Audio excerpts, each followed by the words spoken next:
미국의 존경받는 역대 대통령 가운데서 미국의 26대 누즈벨트 대통령이 있습니다.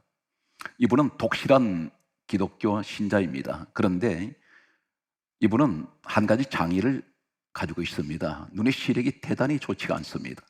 그래서 두 개의 안경을 늘 강철 안경집에 넣고 몸에 지니고 다녔습니다. 두 개의 안경 가운데 하나는 먼 거리를 볼 때 안경을 쓰는 또 안경집에 들어있는 안경이 있습니다. 또 한 가지는 가까운 곳을 볼 때 반드시 이 두 개의 안경은 이 루즈벨트 대통령에게는 없어서는 안 될 가장 중요한 하나의 삶의 필수품이라고 할 수가 있습니다. 그런데 강철 안경집이 대단히 지금 같은 그런 안경집이 아니라 큰 안경집이었습니다. 몸에 지니고 다니는 것은 여간 불편하지가 않았습니다. 주머니에 넣으면 항상 그 주머니에 넣은 강철 안경집 때문에 불룩 튀어나와 있습니다. 늘 불편했습니다. 그래서 이분이 늘 짜증스러웠습니다. 때론 내던져버리고 싶었습니다. 항상 이 강철 안경집 두 개를 몸에 지닌다는 것에 대한 스트레스가 이만저만이 아니었습니다. 그러던 어느 날 선거 유세를 하다가 슈렌크라는 한 사람이 권총을 가지고 이 사람을 저격을 했습니다. 총을 쏘았는데 루즈벨트 대통령한테 맞았습니다. 이분이 쓰러졌습니다. 그런데 잠시 있다가 일어났는데 몸 어느 한 곳도 상처가 없었습니다. 총을 맞은 흔적이 없었습니다. 바로 이 슈랭크라는 사람이 암살범이 저격했던 그 총알은 늘 귀찮게 생각했고 늘 불평했던, 내던져버리고 싶었던 강철 안경집에 총알이 맞아서 튕겨나갔습니다. 누즈벨트 대통령은 그 자리에서 바로 무릎을 꿇고 하나님께 다음 같은 기도를 드렸습니다. 늘 제가 이것이 귀찮았고 늘 불편했던 것들이 이것이 하나님 저를 살릴 줄 몰랐습니다. 용서하여 주옵소서. 그러면서 감사 기도를 드렸습니다. 사람은 누구에게나 다 가장 싫어하는 두 글자가 있습니다. 고난이라는 글자입니다. 어린아이든 어른이든 이 고난이라는 것은 가장 싫은 두 단어라고 할 수가 있겠습니다. 내버리고 싶습니다. 그런데 항상 이 고난이라는 두 글자가 늘 몸에 지니고 다닙니다. 질병의 고난, 가난의 고난, 사람에서 오는 여러 가지 근심의 고난, 마음의 두려움, 불안, 이것은 고난입니다. 편하지가 않습니다. 그런데 이 고난이라는 것이 어떤 것인가요? 하나님께서 우리에게 두 개의 상자를 주셨습니다. 하나는 포장이 아름답게 되어 있는데 두 글자가 있습니다. 고난이란 상자입니다. 그때 고난이라는 두 글자가 새겨진 상자를 받았더니 그 속에 뜯어봤더니 축복이라는 두 단어가 들어있었습니다. 또 하나는 상자 속에 무엇이 들었는지 모르지만 겉에 두 글자가 있는데 축복이라는 두 글자가 새겨져 있었습니다. 그런데 그 상자를 열어봤더니 고난이라는 것이 들어있었습니다. 사람은 누구나 다 목적이 있습니다. 내가 추구하는 목적이 있는데 그것을 향해서 끊임없이 그것을 향해서 달렸습니다. 그런데 내가 가는 동안에 다른 사람이 그 자리에 올라가 버렸습니다. 높아지려고 하는 자리에. 그런데 나는 그곳에 도달하지 못했습니다. 이것을 가리켜 실패했다고 말합니다. 수능 시험을 앞두고 있는 자녀들이 있습니다. 이 아이들이, 학생들이 원하는 대학이 있을 것입니다. 목표는 성적이 있을 것입니다. 그런데 그것에 도달하지 못했다 해서 실패했다고 말하는 사람이 있습니다. 고난입니다. 그런데 오늘 예수 그리스도의 사람은 어떤 사람입니까? 기도합니다. 이렇게 되게 해달라고 기도했는데 그것이 정녕 엉뚱한 방향으로 180도 방향이 뒤바뀌어져 버렸습니다. 이럴 때 내 뜻대로 되지 않았다고 해서 이것이 실패라고 말하는 사람이 있습니다. 그런데 하나님은 어떤 분이신가요? 이렇게 말씀합니다. 나는 알파와 오메가가 되며 나는 시작과 끝이 되고 나는 처음과 나중이라. 우리 인생의 전반적인 모든 것을 다 한꺼번에 보고 계신 하나님, 우리 한 치 앞도 모릅니다. 하나님께서 내가 기도를 이렇게 되기를 원하고 기도했더니 전혀 다른 방향으로 방향을 터셨는데 나는 잘 되기를 원했더니 하는 일이 전부 다 꼬여버렸습니다. 이것이 잘못되었을까요? 하나님께서는 이 땅에 독생자 예수 그리스도까지 우리를 위해서 보내셔서 십자가에 죽으시기까지 하셨습니다. 아들을 버리셨던, 그리고 우리를 구원시키셨던 그 하나님께서 내가 원한다고 해서 그것을 안 이루어 주실까요? 여기서 무엇을 말씀합니까? 내가 상자를 하나 받았는데 그게 고난이란 상자였습니다. 그런데 뜯어봤더니 축복이 들어있었습니다. 그런데 반면에 어떤 사람에게는 축복이라는 상자를 받았더니 뜯어봤더니 그 속에 고난이 들어있었습니다. 하나님께서는 우리를 뭘 보십니까? 내가 목표했던 그 지점에 가게 되면 너는 지금 당장 모르지, 너는 그것만 바라보고 가는데 너 그 가다가 죽을지 몰라. 그거 얻으면 죽어. 너 거기에 갔다가 어떤 네가 일을 당할지 모른다. 불이한 일이 기다리고 있을 것이야. 그것이 어디입니까? 우리는 신문, 지상, 방송을 통해서 많이 보고 있습니다. 높아지기를 원했던 사람들 올라갔다가 그 자리에 가지 말아야 되는데 올라갔다가 완전히 인생이 파멸돼 버린 사람들을 보고 있습니다. 그것은 지금도 진행형입니다. 하나님께서는 너는 소박하지만, 너는 평범하지만 난 그것을 원해. 너 거기 가게 되면 위험한 일 만나게 되고 가정이 깨질 수 있다. 너 하나님 영광 가릴 뿐 아니라 너 인생이 완전히 불행해질 수 있어. 그래서 하나님께서는 방향을 트실 때가 있다는 것입니다. 성경 말씀은 이렇게 기록하고 있습니다. 시편 119편 67절 말씀을 보게 되면 다음 같은 말씀을 합니다. 내가 고난 당하기 전에는 그릇 행하였더니 이제는 주의 말씀을 지키나이다. 이 말씀이 있습니다. 내가 형통하고 잘 될 때 하나님을 잊어버렸습니다. 하나님을 던졌습니다. 그리고 내 마음대로 살았습니다. 그때는 몰랐는데 내가 고난을 당한 후에는 내가 어떻게 됩니까? 하나님의 말씀을 지킨다는 것은 내가 하나님께 돌아왔다는 것입니다. 이것은 어떻게 생각하십니까? 그 고난은 하나님 편에 볼 때 축복이라는 것입니다. 나는 물질을 잃었습니다. 그런데 대신 내가 하나님을 찾았습니다. 나는 몸이 아팠는데 그 몸 아픈 것 때문에 주님 앞에 나와서 주님을 만났습니다. 이것은 분명 축복입니다. 그 고난이 내게 유익이 될 때가 있다는 것입니다. 성경 말씀은 이렇게 기록합니다. 시편 119편 71절에 말씀하시기를 고난이 내게 유익이라. 오늘 이 자리는 잃어버린 것 때문에 하나님 앞에 나오신 분들이 있습니다. 몸이 아팠던 것이 계기가 되어서 예수님을 영접하는 분이 계세요. 사업이 어려움으로 인해서 주님 앞에 나온 사람이 있습니다. 자녀 때문에 주님 앞에 나온 분이 있습니다. 여러 가지 동기가 다 다릅니다. 그러나 한 가지 중요한 것은 하나님은 어떤 방법이든지 하나님께서 부리시는 사람들은 반드시 그분이 뜻이 계셔서 이 자리에 나오셨다는 사실을 믿으시기 바랍니다. 성경 말씀은 이렇게 강조하고 있습니다. 이사야 48장 10절 말씀을 보게 되면 다음 같은 말씀을 합니다. 내가 너를 고난의 풀무불에서 내가 너를 택하였노라. 고난 가운데서 택하셨다는 것입니다. 고난 가운데서 부르셨다는 것입니다. 왜 그럴까요? 하나님께서 형통하게 하실 때에 내가 하나님을 잘 믿으면 되지 않습니까? 하는데 성경이 이렇게 강조합니다. 우리는 때때로 지금 주 안에 살고 있는 우리가 내가 주님 안에서 나를 예수 그리스도를 나의 구주라고 고백하는 우리 모습 속에서 무엇인가 고난이 오고 어려움이 올 때 이것이 죄 때문인가 봐 이렇게만 치부하는 사람들이 있습니다. 그렇게 단정해버린 사람이 있습니다. 그러면 당신은 예수를 지금 제대로 믿지 않는 사람입니다. 왜 그렇습니까? 믿음으로 구원을 받는다 했는데 이 믿음이 무엇인가요? 성경 말씀에 이렇게 기록하고 있습니다. 요한일서 1장 7절 말씀 보게 되면 예수의 피가 따르십시오. 우리를 모든 죄에서 깨끗하게 하셨습니다. 이 모든 죄 속에는 이 땅의 모든 지었던 어떤 죄든지 종류, 질을 가리지 않습니다. 모든 죄가 다 예수 그리스도 피로 깨끗하게 되었습니다. 그렇다면 어떻게 됩니까? 로마서 8장 1절에 말씀하시기를 우리에겐 정죄를 할 자가 없다고 그랬습니다. 그리스도 안에 있는 사람은 저주가 오질 않아요. 그런데 지금 우리가 하는 일들이 고난이 계속됩니다. 그런데 왜 그럴까요?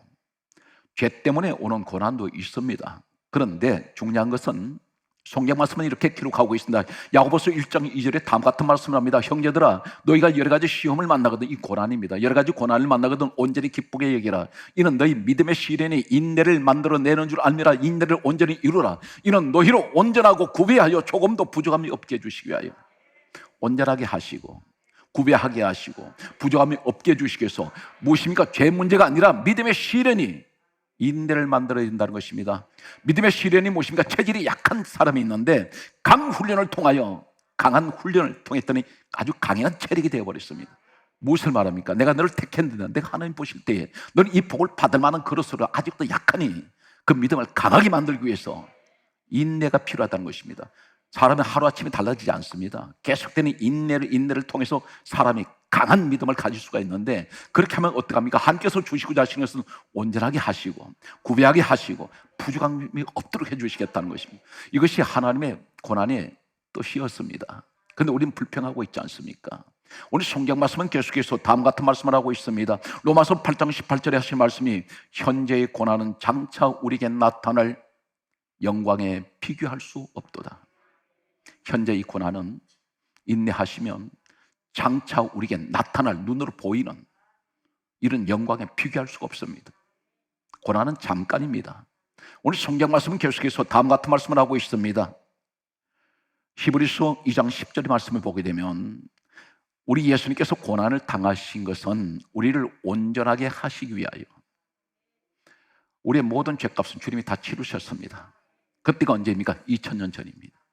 그 믿음을 가지고 내가 십자가 현장에 내가 서 있어야 됩니다. 나를 위해서 죽으신 예수, 나를 위해서 부활하신 예수, 오늘 또 나를 위해서 오늘 이 자리에 함께 하신 예수, 오늘 이 말씀을 들을 때 누구에게 하신 말씀입니까? 바로 내가 말씀드린 내가 그 본인이 되어야 됩니다. 내가 그 주인공이 되는 사실입니다.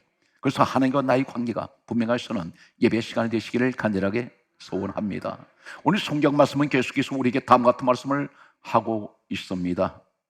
성경 말씀을 보게 되면 우리 주님이 이렇게 말씀합니다. 요한복음 16장 33절에 하시는 말씀이 너희가 세상에서 환난을 당하나 담대하라 내가 세상을 이겼노라.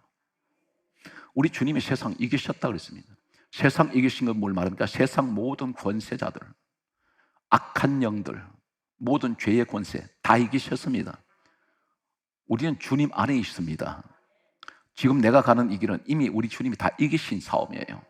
나는 믿음으로 가기만 하면 됩니다. 오늘 그 현장에 여러분 서 계시기를 간절하게 소망합니다. 오늘 성경 그러므로 이렇게 말씀하고 있습니다. 로마서 12장 12절에 하시는 말씀이 거기에 따라하십시오. 소망 중에 즐거워하며 환난 중에 참으며 기도에 항상 힘써라. 우리는 소망을 가지고 믿음 안에서 즐거워해야 돼요. 생활은 환난인데 환난 중에 참으라 했습니다. 가장 앞에 무엇을 말합니까? 소망 중에 즐거워해라. 그리고 환난을 참아. 그러면 기도에 항상 힘쓰면 오늘 성경 말씀은 이렇게 강조하고 있습니다. 데살로니가 5장 18절에 오늘 추수감사주의를 맞이하면서 우리가 하실 말씀이 어떤 말씀입니까? 범사에 감사하라. 이는 그리스도 예수 안에서 너희를 향하신 하나님의 뜻이니라. 하나님의 뜻은 어떤 역경 속에서 고난 속에서 범사에 감사하라고 했습니다. 사랑하는 성도들은 저를 주목합니다. 우리가 단순한 추수감사주일 의미가 뭡니까? 과연 우린 지금까지 얼마나 감사하셨나요? 돈을 많이 벌었으니까 감사하십니까? 하나님 앞에서는 아무런 의미가 없습니다. 우리의 생명을 위해서 오신 주님입니다. 과연 내 생명은 어떻습니까? 마음이 피폐해지고 병들어가고 있습니까? 오늘 성경 말씀은 이렇게 기록하고 있습니다. 예수님께서 이 땅에 오셨을 때에 약 1500년 전에 모세라는 사람이 있었습니다. 이 모세를 통해서 어떤 일이 있습니까? 모세가 창세기, 출애굽기, 레위기, 민수기, 신명기를 5권을 책을 기록을 했는데 예수님께서 이 땅에 오셔서 하신 말씀이 이렇게 말씀하셨습니다. 요한복음 5장 39절에 하신 말씀은 이 성경은 내게 대하여 증언하는 것이다. 그렇게 말씀하시고 창세기, 출애굽기, 레위기, 민수기, 신명기를 기록했던 모세를 가리켜서 예수님 땅에 오셔서 이 말씀하시기 전에 약 1500년 전의 사람 모세를 가리켜 이렇게 말씀하셨습니다. 요한복음 5장 46절에 말씀하시기를 모세는 내게 대하여 기록했다. 여기에 7대 절기가 있습니다. 7가지 절기를 하나님께서 이것을 지켜라 그렇게 말씀하셨습니다. 구약에 나타나는 7대 절기, 이 내용성은 전부가 감사로 연결되어 있습니다. 이 7대 절기는 7가지 절기 가운데 이 내용 전체는 복음적으로 보게 되면 전부 예수 그리스도를 이야기를 하는 내용입니다. 첫 번째가 유월절, 무교절, 초실절, 그리고 또 칠칠절, 나팔절, 그리고 속죄절, 그리고 초막절이라는 이 7대 절기를 하나님께서 지키라고 말씀하셨습니다. 첫 번째 유월절은 어떤 의미가 있습니까? 백성들이, 죄인들이 애굽이라는 곳에서 노예 생활하고 있었습니다.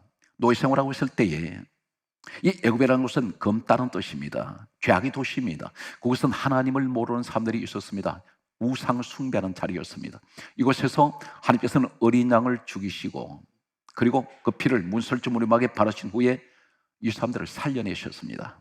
그리고 그들을 살리셔서 어디로 데려가셨습니까? 자유자가 되게 하셔서, 노예가 된 자를 자유자가 되게 하셔서 가나안 땅으로 데려가셨습니다. 복음적으로 무엇을 말씀합니까? 우리 예수님은 요한복음 1장 29절에 어린 양이 되십니다. 이 땅에 오셔서 어린 양 되시는 예수님이 십자가에 죽으시고 애굽 같은 죄악의 세상에서 우리를 구원하셔서 살리셨습니다. 그리고 우리를 저 천국으로 인도를 하십니다. 그것을 감사하는 절기가 바로 유월절 절기였습니다. 두 번째가 무교절이 있습니다. 홍해 바다를 건너간 것을 기억을 하면서 감사함이 지키는 절기입니다. 홍해 바다와 예수님과 무슨 관련이 있습니까? 성경 말씀은 이렇게 기록합니다. 고린도전서 10장 2절에 말씀하시기를 모세에게 속하여 구름과 바다 가운데서 세례를 받고, 세례 사건이라는 것입니다. 홍해 바다 건너간 것이. 그런데 이 세례 사건을 가리켜 로마서 6장 3절에서 4절에 말씀합니다. 우리 예수님께서 바로 세례를 받으셨는데 이 세례 사건을 가서 예수님 죽으심을 말합니다. 예수님이 장사되셨다고 말씀합니다. 예수님이 죽으시는 그 자리에 어떤 일이 있습니까? 길이 열렸습니다. 이 길이 한 길밖에 없습니다. 그 길이 열릴 길이 아닙니다. 바다 가운데 길 만들었습니다. 그 길은 곧 무엇을 말합니까? 요한복음 14장 6절에 말씀하시기를 내가 곧 길이요 진리요 생명이니 나로 말미암지 않고는 아버지께로 올 자가 없다. 유일한 그 길, 하나님께서 만드신 생명의 길입니다. 구원의 길입니다. 죄인들이 그것을 지나가면 가나안 땅으로 갈 수 있습니다. 오늘 이것을 기억하면서 지키는 절기가 바로 복음적으로 무교절을 의미하고 있습니다. 세 번째는 어떤 절기가 있습니까? 초실절이 있습니다. 이 초실절은 가나안 땅에 들어가서 첫 농사를 지어서 첫 열매를 하나님께 바쳤습니다. 이것이 초실절 절기인데 복음적으로 뭘 말씀하고 있습니까? 고린도전서 15장 20절의 말씀을 보게 되면 이렇게 기록합니다. 우리 예수님을 가리켜 부활의 첫 열매라고 하셨습니다. 다시 말해서 예수 그리스도의 죽으시고 부활하신 것을 기뻐하면서 그것을 지키는 절기가 복음적으로 바로 초실절을 의미합니다. 또 77절이 있습니다. 이 77절은 모세가 시내산에 올라가서 하나님께 말씀을 받았습니다. 바로 이것은 계명입니다. 말씀을 받았는데 복음적으로 우리에게 뭘 말씀하고 있습니까? 우리는 성령을 하나님께서 우리에게 보내주셔서 우리가 하나님 말씀을 믿고 말씀을 받으면서 은혜 생활하는 것을 감사하여 드리는 것이 바로 77절의 의미를 복음적으로 말씀하고 있습니다. 나팔절이 있습니다. 나팔절은 어떤 의미를 가지고 있습니까? 가을 추수 때에 열매를 거둡니다. 이것을 가지고 하나님께 드려지는 절기가 바로 나팔절의 절기입니다. 무엇을 의미하고 있습니까? 복음적으로 하시는 말씀은 가을 추수는 마지막 추수입니다. 이 가을 추수가 될 때까지 어떤 일입니까? 봄, 여름이 지나면서 폭염 속에서 견뎌온 열매입니다. 그리고 비바람이 몰아칠 때, 가을이면 태풍이 몰아칠 때 떨어지지 않고 끝까지 붙어있던 열매입니다. 바로 성경 뭘 말씀합니까? 누가복음 6장 44절에 예수님께서 하신 말씀에 열매를 보고 내가 그를 아나니, 열매는 마지막 때 거두는 것입니다. 이 시대는 예수 믿기가 대단히 어려운 시대입니다. 다 흔들어댑니다. 교회 안에서 흔들어대고 내 믿음을 세상 밖에서 흔들어댑니다. 자칫하면 떨어져 버립니다. 그런데 끝까지 마지막까지 나는 끝까지 그 믿음을 가지고 열매가 예수 그리스도께 붙어 있었습니다. 추수했습니다. 예수 그리스도를 말미암아 나는 구원받은 열매입니다. 그래서 저 천국을 소망하면서 이 땅에 다시 오실 예수님을 기다리는 그 절기를 복음적으로 말씀드리면 나팔절이라고 할 수가 있습니다. 여섯 번째는 속죄절이 있습니다. 대제사장이 1년에 한 번씩, 구약에는 희생 제물의 피를 가지고 지성소로 들어갑니다. 거기 들어가면 하나님을 만나는 자리인데, 그것에 가서 하나님 앞에 백성들의 죄를 용서받고 죄 사함을 받기 위해서 그것을 지키는 절기가 속죄절입니다. 우리의 대제사장 되시는 예수님께서 이 땅에 오셔서 당신이 핏값으로 우리를 구원하시고 우리의 모든 죄를 다 용서하시고 사하셨습니다. 일곱 번째가 초막절입니다. 이 초막절이 어떤 것이냐면, 광야를 지나오는 동안에 지켜주신 것을 감사하여 드려지는 절기가 초막절입니다. 지금도 유대인들은 전 세계에 흩어져 있다가 초막절이 되면 반드시 본국으로 돌아옵니다. 그래서 과거의 조상들이 지나갔던 40년 광야 생활했던 그것을 연상하면서 광야에 나가서 초막을 짓습니다. 그래서 그곳에서 일주일씩 머물러 있습니다. 하나님을 기억하며 그 은혜를 기억합니다. 이 광야가 어딘가요? 지금 복음적으로 사도행전 7장 38절에 광야 교회입니다. 내가 교회 생활을 하나님 지금까지 모진 비바람 속에서 폭염 속에서도 그 시달림 고난 가운데서 나는 여기까지 왔습니다. 그래서 나를 지켜주신 그 은혜를 생각하면서 지난날의 나의 모습을 회상하면서 하나님께 감사하는 그 절기가 바로 초막절이라고 할 수가 있습니다. 16세기에 1620년 9월 6일 날 영국의 두 배가 같은 항구에서 바다를 향해서 떠났습니다. 한 척의 배는 남미로 떠나가는 서틱 월러호였고 또 한 척의 배는 메인플라워 배였습니다. 이 배에는 메인플라워 배는 153명이 타고 있었습니다. 그런데 그들은 각자가 목적이 달랐습니다. 남미로 떠나가는 서틱 월러를 타고 가는 사람들은 황금을 찾아서 남미로 갔습니다. 메이플라워를 타고 가는 사람은 153명은 황금이 아니고 명예도 아니고 오직 신앙의 자유를 찾아서 그들은 망망대해로 나갔습니다. 방향이 없었습니다. 영국에서 많은 핍박 속에서 그들은 더 이상 자유롭게 신앙생활을 할 수가 없었습니다. 메이플라워를 타고 106일 동안 망망대해를 떠돌아다녔습니다. 그러다가 106일 만에 1620년 12월 20일 미국 아메리카 보스턴 항구 옆에 있는 프리모스에 이 배가 정박을 했습니다. 12월 20일이면 그 당시에는 거센 눈보라가 앞을 보이지 않을 정도로 휘몰아쳤습니다. 106일 동안에 프리모스 항구에 배가 도착했을 때 106일 동안에 굶주림과 추위와 질병으로 50여 명이 죽었습니다. 남아있는 사람은 100여 명밖에 없었습니다. 그들은 거친 눈보라 속에서 가장 먼저 나무를 잘라다가 하나님의 교회를 먼저 지었습니다. 그리고 그들은 움막생활을 하면서 겨울이 지나가기를 기다렸습니다. 봄에 돌아왔을 때에 약 103명의 사람들 가운데 50여 명이 심한 동상으로, 질병으로, 굶주림으로 죽었습니다. 남아있는 사람이 50여 명밖에 없었습니다. 그 가운데서 동상으로 인해서 팔다리를 잘라낸 장애를 가진 분들이 있었습니다. 그들은 황무지를 갈아엎고 개간을 했습니다.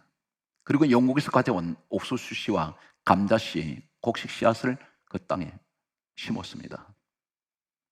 가을이 돌아왔습니다. 첫 수확했던, 가을 추수했던 열매를 가지고 그들은 교회로 가지고 왔습니다. 그리고 그곳에 엎드려 하나님께 눈물을 흘리면서 감사 기도를 드리고 예배를 드렸습니다. 이것이 미국의 추수감사절의 시작이 되었습니다. 링컨 대통령에 의해서 추수감사절은 국경일로 제정이 되었고 지금은 미국의 가장 축제이며 명절이 추수감사절입니다. 200여 년 전 오늘날 가장 막강하고 부강한 나라로 만든 미국은 원동력이 이 청교도 신앙이었습니다. 이 사람들부터 미국은 건설되기 시작했고 하나님께서 가장 많은 축복을 이 미국 땅에 부어 주셨습니다. 남미로 황금을 찾아서 떠나갔던 사람은 황금도 찾지 못하고 신앙도 잃어버렸습니다. 오늘 우리에게 말씀합니다. 본문에 이렇게 말씀합니다. 시편 50편 14절에 말씀합니다. 감사로 제사를 드리며, 감사 예배를 드리시기 바랍니다. 내가 감사 한 번 하면 하나님께 예배 드린 것입니다. 이 감사 예배입니다. 그러면서 성경에 말씀합니다. 감사로 제사를 드리는 사람이 시편 50편 15절에 다음 같은 말씀을 합니다. 환난 날에 나를 부르라. 내가 너를 건지리니 네가 나를 영화롭게 하리로다. 감사 예배 드리는 사람, 그 사람을 통해서 환난 날에 하나님을 부르라고 말씀합니다. 그러면 내가 너를 건져 주시겠다 말씀합니다. 그리고 내가 너를 통하여 하나님께서 영광을 받으실 것을 말씀하고 있습니다. 사랑하는 성도 여러분, 분명히 이 시대는 힘들고 어려운 시대입니다. 고난의 시대를 살아가는 우리 모두에게 항상 마음은 평안을 누리시고 늘 마음에 안정을 하셔서 힘들고 어려운 시간 속에 늘 주님이 나와 함께 하시다는 이 믿음을 가지고 끝까지 승리하시는 예수 그리스도의 사람이 되시기를 주의 이름으로 축복합니다.